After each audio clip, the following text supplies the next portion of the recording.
You're going to need a large mixing bowl. This is another one of those cookies that we're going to have to chill in the actual refrigerator for a while. So we're going to go ahead and mix them up, put them in. Closer to the end of class, we'll pull them back out. They should work then too. It says to keep them in for an hour. As long as you're above about 35, 40 minutes, you're in good shape, okay? So we've got our devil's food.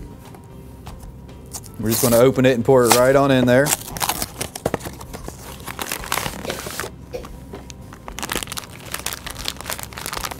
Notice I didn't have everything measured out tonight, so you're going to get to see me measure everything as we go. I'm just going to dump it in.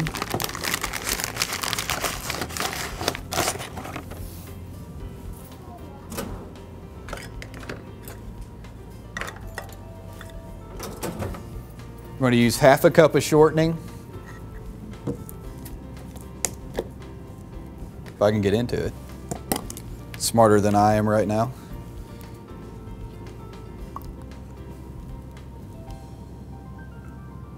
Any type shortening will work. Crisco, the Food City brand, any of that'll, you'll get the same results with it. So we got our half cup. It wouldn't work with butter instead of Crisco? It's not going to set up the same way. It's going to be a little bit softer if you use the butter. See if we get that down in there. That'll be fine. You can use that. All right. No, oil is going to be way too runny for it. Well, it might work, so you never know. And then we got just a tablespoon of water.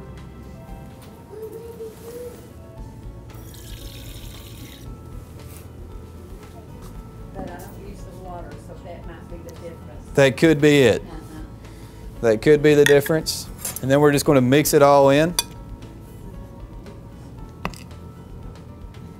Oh yeah, we do need the eggs. We need eggs. I'm glad y'all are here already. All right, 2 eggs. Y'all keep me on track tonight, all right?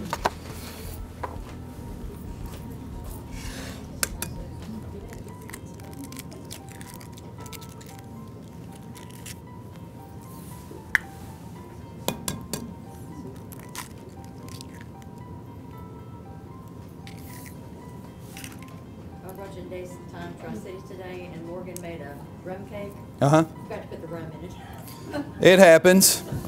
Every now and again we do some really smart stuff.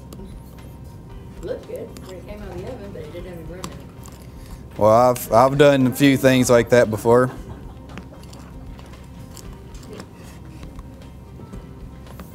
Let me grab a set of gloves here. I don't want to get your raw eggs into anything else. Always be safe with them. But my ball of Crisco is not working for me.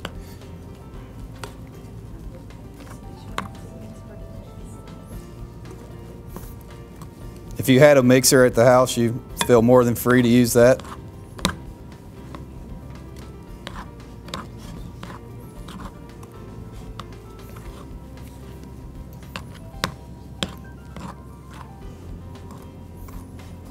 See how it's getting nice and thick and clumpy there?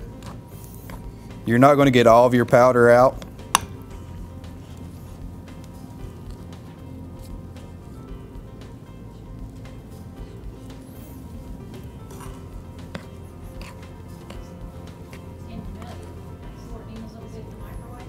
You can. You can do that, or you can do it the hard way like I am. What's that? You can cut it into smaller chunks if you want to do that.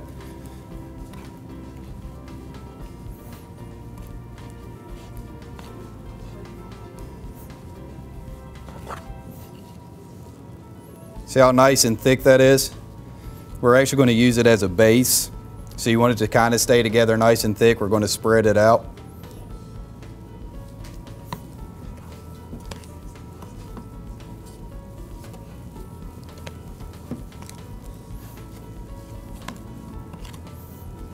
All right.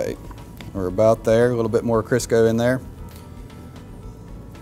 We're actually going to let this sit and refrigerate for about an hour. So I'm just going to leave it right in the same bowl there.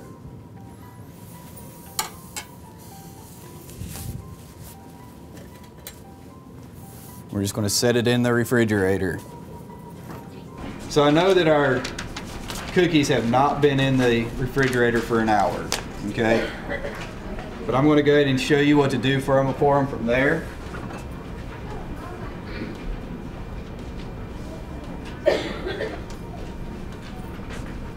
So you see it's still a little warm. It's going to actually set up and make a nice little dough.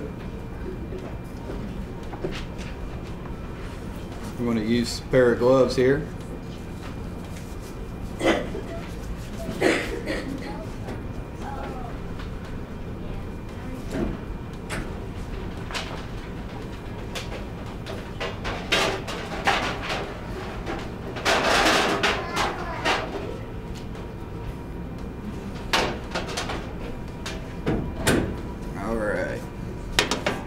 To have everything handy, right?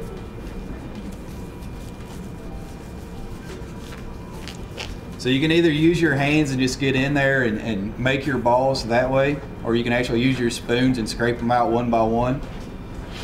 If I was at home, it's going to be easier to use your hands. What I have here is a container of our powdered sugar. It says to use a 3/4 cup of sugar. But all we're going to do is roll it in it, so you don't have to be precise on that. It's kind of like the salt from last week. It's a good idea of where to start. But what you're going to do, make sure you can see that there, is you're just going to take your dough and roll it in a ball. Now you only want them about the size of a gobstopper, okay? Small jawbreaker, something like that, because they're actually going to flop and fall out. But once you get them in your ball, you're just going to roll them around. And on a greased cooking sheet, you're just going to place them down, okay? Just make a nice little ball.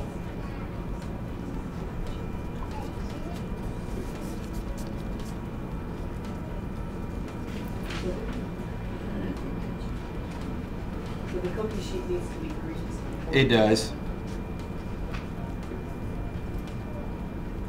You're just going to make a few balls out of it.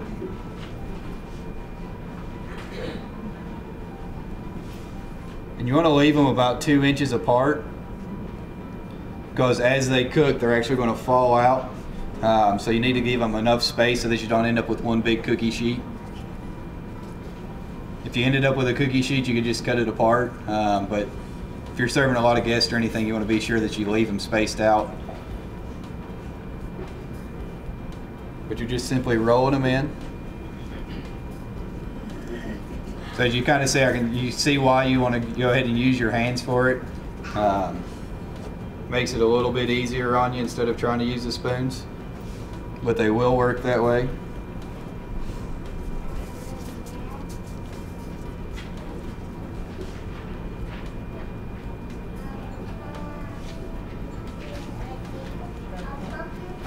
Any questions? Yes, ma'am. Where do you find those gloves? You can actually find gloves similar to this in the pharmacy. They've got gloves. A lot of the times you have to go to a food service place to actually be able to purchase them. I'm not really sure what's done here in Knoxville. I know there's a couple places in Bristol you can get them. As far as on the shelves here at Food City, the closest we have are in the pharmacy with the disposable gloves. So, apparently Sam's Clubs has them. There's usually about 3 different sizes. I use a large glove, but they make them all the way down to a size small. And I'm sure if you look hard enough, you can find extra smalls. We're just going to make one pan tonight.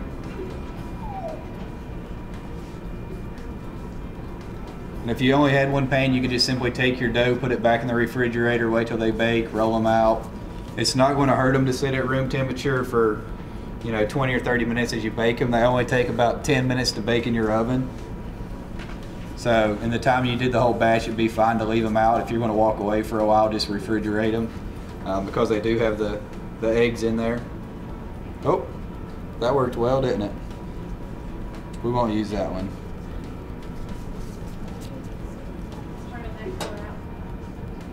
Oh, the snow's coming? We're rushing old man winter, so. All right, so once you get them rolled out, you're gonna place them in your oven at 375 for 8 to 10 minutes. I'm just gonna go ahead and spread those out a little bit. Did you notice my cookies got bigger as I went? Somebody's gonna have a big cookie to eat. All right. Got a roller.